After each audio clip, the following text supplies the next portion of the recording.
Hello and welcome to our YouTube channel guys. हमने general English पे series start की हुई है for our post of junior assistant patwari and for all JKSSB exams.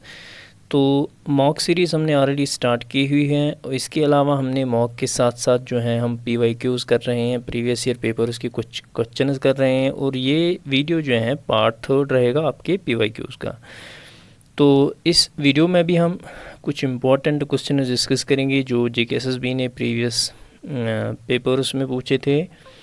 जितने भी aspirants हमारे साथ पहली बार जुड़े हैं इस वीडियो के ज़रिए, प्लीज़ इस वीडियो को ज़्यादा से ज़्यादा शेयर कीजिए और हमारे चैनल को सब्सक्राइब ज़रूर कीजिए। तो बिना टाइम वेस्ट किए स्टार्ट करते हैं आज का lecture from the very question number 1। ठीक है, तो पहला क्वेश्चन जो है that is based on your idiom and phrases. A snake in the grass. ठीक है, तो इसका आपको मीनिंग बताना है। Secret of hidden enemy, unforgotten happening, unrecognisable danger, unreliable person. ठीक है, तो स्नैक इन द ग्रास का मतलब होता है अनरिकॉग्नाइजेबल डेंजर। ठीक है, तो that is option number C. ठीक है, नेक्स्ट क्वेश्चन जो है that is based on your antonym and synonym. ठीक है, तो आपको बताना है सिनोनिम किसका, एडमोनिश का। ठीक है, एडमोनिश का।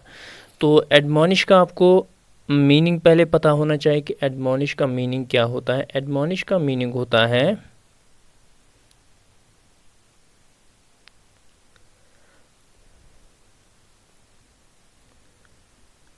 किसी को बताना कि आपने गलत किया है। ठीक है, कि आपने गलत किया है। अब आपको इसका सिनोनिम देखना है। ठीक है, अपील देखो, अपील तो नहीं आएगा। शैलो, शैलो का मतलब होता है लैकिंग डेप्थ। जैसे हम किसी को बोलते हैं he is having a shallow information about the subject, तो शैलो का मतलब होता है डेप्थ में नहीं है उसको नॉलेज। प्रेज भी तो नहीं आएगा, यहाँ तो प्रेजिंग की बात नहीं हो रही, इट इज़ द थ्रेटन। ठीक है, तो यहाँ पे जो है एक किस्म का थ्रेट किया जाता है कि पर्सन को कि that you have done wrong. ठीक है, option number A will be correct for this question.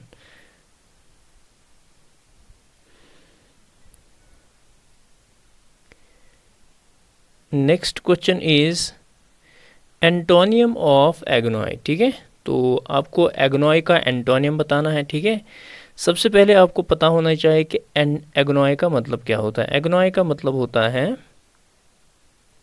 Pen. ठीक है, एग्नॉय का मतलब होता है पेन। अब ये चार वर्ड जो हैं आपको इनकी मीनिंग्स पता होनी चाहिए, तभी आप जो है आप एंटोनियम फाइंड आउट कर सकते हैं। तो यहाँ पे जो चार वर्ड्स हैं, एक तो प्लेजर हैं, बिल्कुल एग्नॉय का अपोजिट जो है प्लेजर आ सकता है। ठीक है, ब्लिस, ब्लिस का मतलब होता है परफेक्ट हैप्पीनेस। उसके बाद आपका है एक्टेसी। ठीक है, तो इसका मतलब होता है feeling great, feeling A state of great happiness. ठीक है, फेयर तो बिल्कुल भी नहीं आएगा इसमें। एक्चुअली ऑप्शन सी और ऑप्शन ए जो हैं, I think these two can be the option. ठीक है, एग्नॉय का। ठीक है, तो ऑप्शन नंबर ए एंड सी। ठीक है, ए एंड सी जो हैं इसके ऑप्शंस हो सकते हैं। तो आप जो है इसको चेक भी कर सकते हो। If I am wrong you can correct me the same. ठीक है, option number A and option number C. तो ये वाला सेंटेंस जो है इसमें थोड़ा एरर है क्वेश्चन में, हम नेक्स्ट पे जाएंगे। नेक्स्ट क्वेश्चन जो है that is insert proper preposition in the sentence. तो सेंटेंस जो है he hated dash some loss of treasure. ठीक है, ऑफ फॉर विद एट। ठीक है, तो हिंटेड जो है, हिंटेड एट जो है it is actually A phrasal verb. ठीक है, इट इज़ एक्चुअली ये एक फ्रेजल वर्ब है। ठीक है, so it is option number D. और इसका मतलब क्या होता है, it means to talk about something, तो किसी चीज़ के बारे में बात करना but in an indirect way. ठीक है, इनडायरेक्ट वे में किसी चीज़ के बारे में बात करना उसको कहते हैं hinted at. It is a phrasal verb. ठीक है, तो hinted at, he hinted at some loss of treasure. Option number D will be correct for this question. Next question is choose the correct option, the boys were playing cricket. ठीक है, तो ये active form में है, आपको passive form में इसका sentence बताना है। ऑप्शन इज, तो आप पहले टेनिस को रिकॉग्नाइज करो, टेनिस कौन सा है। ठीक है, द बॉयज वायर प्लेइंग, ठीक है। तो ये पास्ट कंटिन्यूस टेंस यूज़ हो रहा है यहाँ पे। तो वाज वायर का पैसिव जो होता है दैट इज़ वाज बीइंग और वायर बीइंग, ठीक है। अब आप सेंटेंस में ढूंढोगे नीचे वाज बीइंग और वायर बीइंग कहाँ पे है, ठीक है। हैड तो बिल्कुल भी नहीं आएगा, हैज़ बीन बिल्कुल भी नहीं आएगा, वाज प्लेड तो नहीं आएगा बिल्कुल भी, क्योंकि इंग फॉर्म लगेगा। It is only option number D that is cricket was being played by the boys. So option number D will be correct for this question. Active passive का पूरा जो खेल है वो आपके टेनिस पे बेस है, ठीक है। यू शुड नो कि कौन सा टेनिस जो है किस में कन्वर्ट होता है। इसी तरह अगर आपका जो नरेशन का भी क्वेश्चन है वो भी टेनिस पे ही बेस होता है। तो टेनिस का क्लियर होना बहुत ज़्यादा ज़रूरी है। Next question is fill in the blanks with the suitable article. The sun rises in the east and sets in dash west, ठीक है। तो एक चीज़ यहाँ पे आप याद रखोगे, whenever we have directions, directions के साथ यूज़ होता है the, ठीक है। the east, the west, ठीक है। तो option number C will be correct for this question, ठीक है। the east, the west, the north, the south, ठीक है। Option number C. Next question is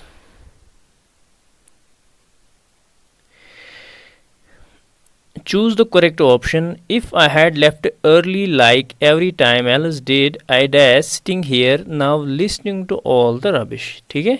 तो option number is may not be, option B is may be, option C is wouldn't be, option D is was, ठीक है।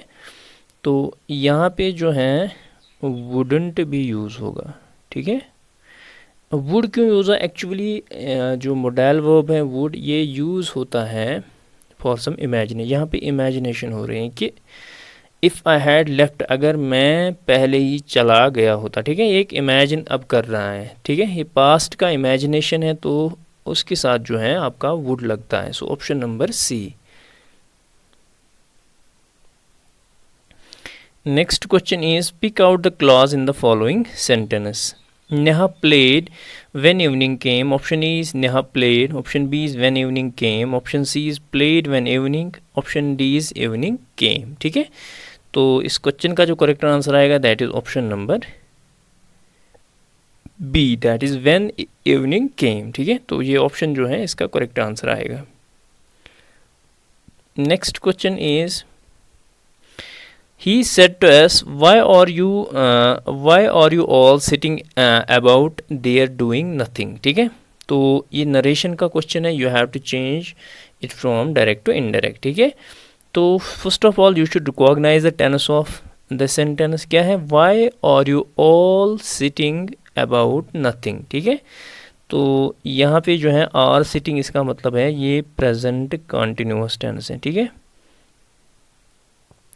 तो present continuous tense जो है that is converted into past continuous. तो past continuous में क्या होता है? आपके पास्ट कंटिन्यूअस में होता है वाज वायर, ठीक है। Was were plus ING form. अब आपको सेंटेंस में ढूंढना है, ये एक पार्ट है, ठीक है। प्लस आपका यूज़ होता है थर्ड फॉर्म ऑफ वर्ब। तो ये एक पार्ट है जिससे आप पहले देख सकते हो कि हो सकता है ऑप्शन एलिमिनेशन से आपका क्वेश्चन आंसर निकले, ठीक है। Why are you all we sitting about there, देखो वाज वायर कहाँ पे है आपका? वाज वायर आर तो नहीं आएगा, आर यहाँ पे भी नहीं आएगा। There are only two option is left जहाँ पे जो है आपका आंसर हो सकता है। यहाँ पे भी वायर है, यहाँ पे भी वायर है। He asked us why we were all sitting about there doing nothing. He asked us why were we all sitting, were तो ये पहले नहीं आएगा, it is option number C, ठीक है। Option number C will be correct for this question. तो आप देख सकते हो कि टेंस की हेल्प से जो है आप कितना जो है क्वेश्चन को कर पाते हैं, ठीक है। नेक्स्ट क्वेश्चन जो है you have to put the sentences in a logical order, ठीक है। लॉजिकल ऑर्डर में आपको सेंटेंसेस रखने हैं। इस क्वेश्चन का आंसर आप हमें कमेंट सेक्शन में बताएंगे। बिल्कुल इजी क्वेश्चन है, तो इसका जो आंसर आएगा आप हमें कमेंट सेक्शन में बताएंगे। क्वेश्चन नंबर 77 का। Next question is choose the correct synonym of the given word, ठीक है। तो सिनोनिम ऑफ द वर्ड कॉन्सुमेशन, ठीक है, कॉन्सुमेशन, तो इसका हमें आपको जो है सिनोनिम बताना है। तो कॉन्सुमेशन का मतलब होता है कंप्लीशन, ठीक है, कॉन्सुमेशन का मतलब होता है कंप्लीशन। तो act of forgiveness, act of devouring, failure, ultimate completion. So it is option number D that will be correct for this question, ठीक है। सो ऑप्शन नंबर डी जो है इसका करेक्ट आंसर आएगा। Next question is choose the correct antonym of the given word. तो आपको antonym बताना है गिवन वर्ड का डिसोल्यूट, ठीक है, डिसोल्यूट। तो इसका मीनिंग आपको पता होना चाहिए। इसका मतलब होता है ऐसे वे में, मतलब living in A way that जो बाकी लोग हैं उसको स्ट्रांगली डिसअप्रूव करे, ठीक है। यहाँ पे मैं लिखता हूँ living in A way that other people strongly disapprove of, ठीक है, डिसअप्रूव ऑफ यानी दूर भागते हैं या स्ट्रांगली डिसअप्रूव करते हैं। आप यहाँ पे देख सकते हो distant, option number B is repulsive, option C is honest, option D is moral, ठीक है। तो यहाँ पे एक वर्ड है रिपल्सिव, इसका मतलब होता है that causes strong feeling of disgust, ठीक है। तो यहाँ पे ऑप्शन नंबर बी, और डिस्टेंट जो है option number A, I think it will be option number A, sorry यहाँ पे एंटोनियम आपको बताना है, ठीक है, एंटोनियम आपको बताना है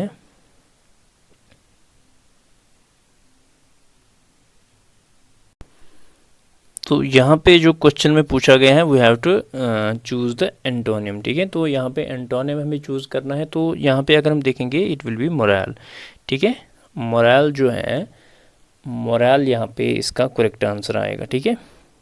तो डिसोलेट का मतलब होता है living in A way that other people strongly disapprove, ठीक है। तो मोरल का मतलब होता है, मोरल का यहाँ पे मतलब होता है, मतलब having a high standard of behaviour, ठीक है, जिसका बिहेवियर अच्छा हो, जिसको बिल्कुल लोग पसंद ना करें।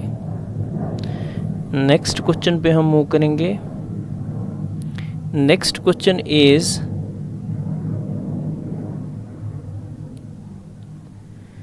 Convert the following active voice sentence into passive voice, ठीक है। तो आपको कन्वर्ट करना है active voice into passive voice. Is सारा राइटिंग द नोवेल, ठीक है। तो अगर आप यहाँ पे देखोगे इट इज़ इन, ये बिल्कुल प्रेजेंट कंटिन्यूअस में है, ठीक है। तो इज़ एम आर जो है वो किस में कन्वर्ट होता है, इज़ बीइंग, एम बीइंग और आर बीइंग में कन्वर्ट होता है व्हेन यू आर, जब आप पैसिव बनाते हो किसका, प्रेजेंट कंटिन्यूअस का, ठीक है। तो अगर आप यहाँ पे देखोगे वाज द नो, वाज तो बिल्कुल भी नहीं आएगा, द नॉवल हैज़ बीन भी बिल्कुल नहीं आएगा, हैड तो बिल्कुल भी नहीं आएगा। So there is only one option left that is the novel being written by Sara. So option number A जो है इसका करेक्ट आंसर आएगा।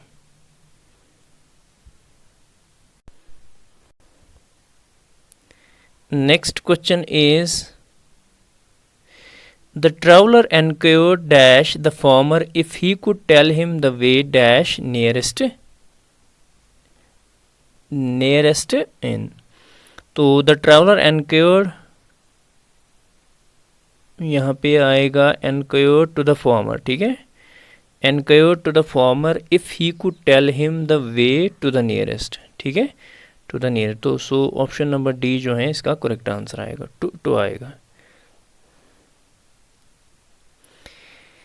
Next question is what does the idiom salt of the earth mean, ठीक है। Salt of the earth का क्या meaning है, ठीक है। सॉल्ट ऑफ द अर्थ का मीनिंग होता है a person who is very good and honest,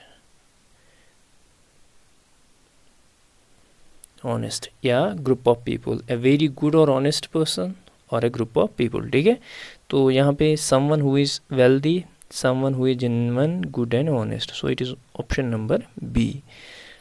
तो someone who is always busy, someone who is mysterious and reserved, ये तो नहीं आएगा, so it is option number B that is someone who is genuine, good and honest, option number B।